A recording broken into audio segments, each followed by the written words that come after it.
nourishing body lotions from Dove. Sa unang hirit, bisyong totoo ang lang hirit. Ang saya-saya sa unang hirit. Nagbabalik po ang unang hirit. Narito na mga balitang dapat yung malaman sa ating top hirit.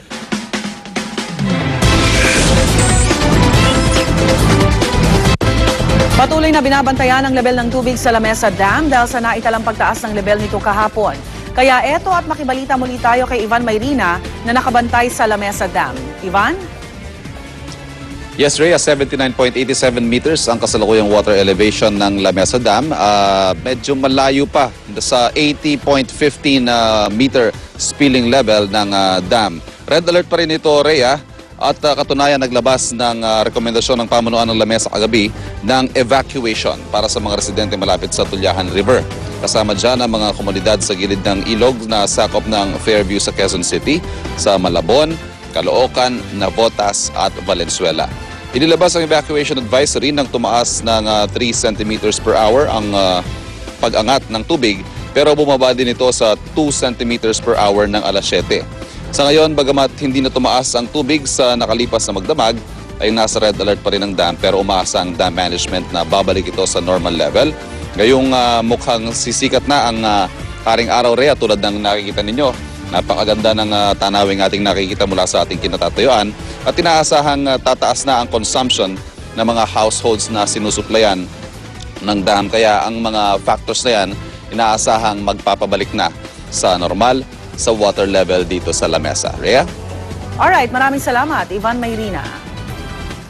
Samantala, nalilito na ang ilang barangay chairman sa Metro Manila.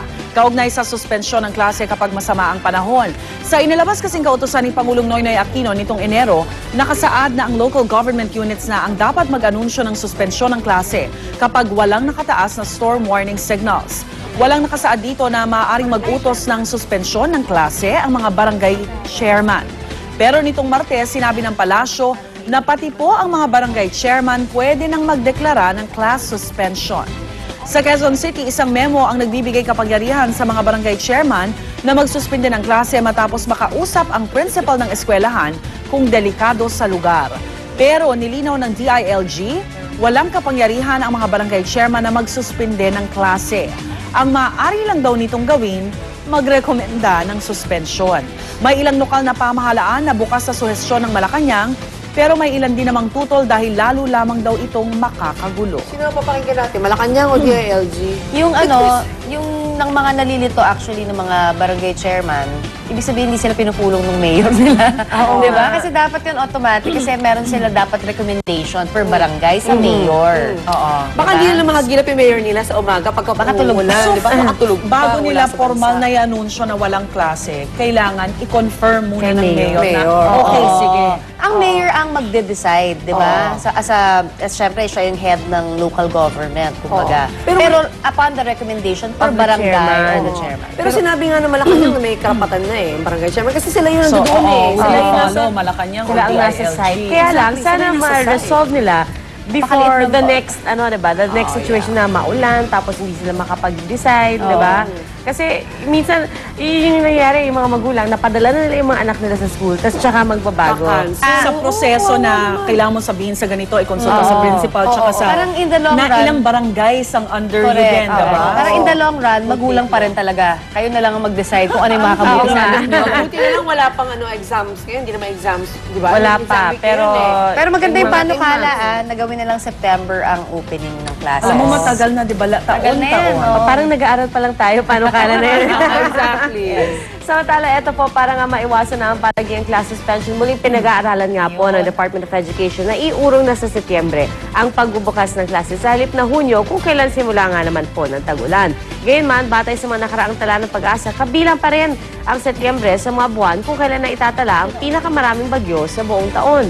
Tuloy-tuloy rin daw ang tag-ulan hanggang Disyembre sa tropical countries gaya ng Pilipinas at iba pang bansa sa Timog Silangang Asya. Kaya nga po sa Singapore at Malaysia, Enero sinisimulan ng klase kung kailan tapos na ang kanilang panahon ng tag-ulan. Ilang taon na rin pinag-iisipan ng DepEd ang planong paglipat sa Setyembre ng pasukan na sinuportahan pa ng ilang mababatas pero hindi naman po ito natutuloy. Kaya sa ngayon, walang ibang magagawa ang mga estudyante kundi maghintay na lamang ng anunsyo kung may pasok o wala kapag masama ang panahon. Sa bagay, nasusurvive naman natin. Parang ilang taon na rin ganyan. Pero kawawa rin talaga yung mga bata no? Parang delikado, para din dun sa peace of mind ng mga magulang. Pero with the climate change, meron pa ba tayong magagawa? Kasi nga, like they said, umuulan naman talaga. Kahit December, umuulan. And kung papasukin ng mga bata sa summer, kawawa yung mga nasa public schools because some rooms, or rather, a lot of rooms, wala man lamang electric fan. Paano mag-survive yung mga bata? So, either or, wala magagawa. Parang better What do we do? siguro, yung iba, better na Malamig-lamig. pumasok ka ng malamig. Sanay na naman kami sa baha. Nanlalata na sila. Ito naman, inikot naman po ng mga taga-City Engineers Office ng Malabon ang polder o earth dike ng Kamanava Flood Control Project sa kasagsagan po yan ng high tide kahapon.